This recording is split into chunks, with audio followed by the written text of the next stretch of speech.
तुम्हाला माहिती आहे का? तुमच्या जमिनीवर घर बांधण्यासाठी तुम्हाला एनए परवानगीची गरज नाही.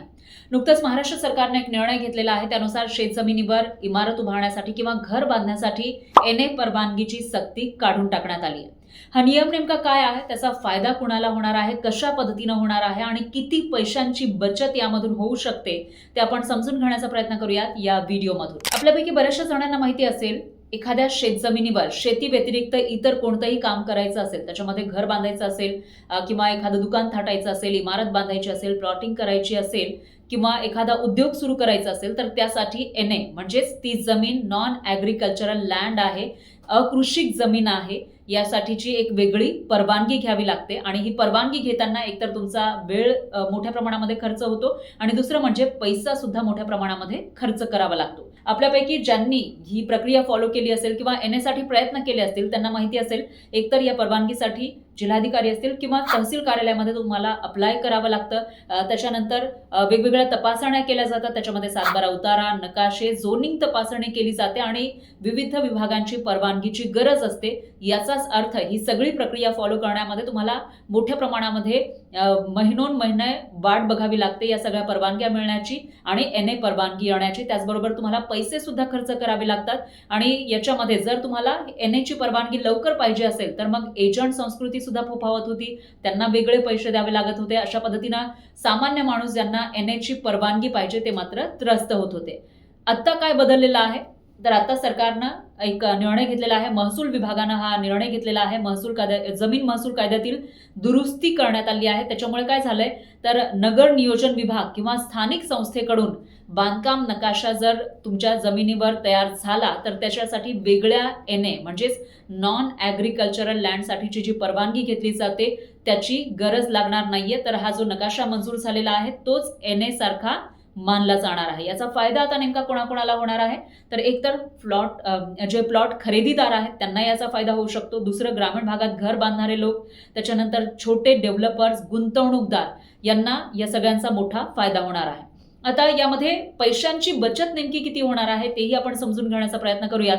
आधी एनए प्लॉटिंगसाठी एनए जर तुम्हाला परवानगी घ्यायची असेल तर त्यासाठी तुमच्या जमिनीची जी काही किंमत असेल त्याच्या 50% रक्कम भरावी लागत होती आणि त्याचबरोबर दरवर्षी त्याच्यावर कर सुद्धा भरावा लागत होता. आता काय झालेलं आहे, तर एकदा तुमचं बिल्डिंग प्लॅन मंजूर झाला की ते एनए झाल्यासारखं आहे.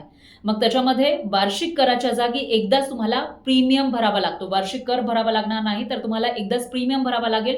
आणि हा प्रीमियम कसा असेल, तर जो काही रेडी रेकनर दर आहे तुमच्या जमिनीचा त्याच्या स्लॅबनुसार हा प्रीमियम ठरवला जातो. त्याच्यामध्ये जर समजा तुमची जमीन आहे 1000 चौरस मीटर पर्यंत, तर त्याच्यासाठी 0.10% इतका प्रीमियम भरावा लागेल. त्याच्यानंतर तुमची जमीन 1001 ते 4000 चौरस मीटर पर्यंत असेल तर त्याच्यासाठी 0.25% इतका प्रीमियम भरावा लागेल. आणि त्यापेक्षा जास्त म्हणजे 4000 चौरस मीटर पेक्षा जास्त तुमची जमीन असेल तर त्यासाठी 0.50% इतका प्रीमियम हा बांधकाम परवानगीच्या वेळी भरला जातो. याचा अर्थ एवढीच रक्कम तुम्हाला भरावी लागणार आहे.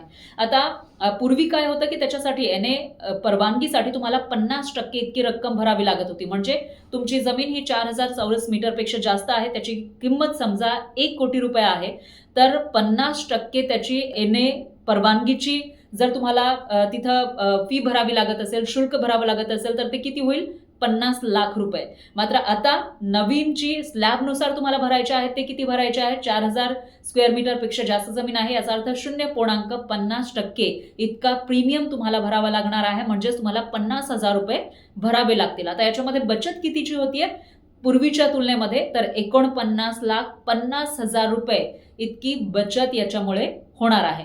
आता याचा छोट्या प्लॉट धारकांसाठी मोठा फायदा होणार असल्याचं बोललं जातं. आणि त्याचबरोबर मुंबई, पुण्यासारख्या शहरांमध्ये ज्या जुन्या इमारतींचा पुनर्विकास केला जातो त्याच्यासाठी सुद्धा मोठा फायदा होणार असल्याचा विश्वास या ठिकाणी व्यक्त केला जातोय.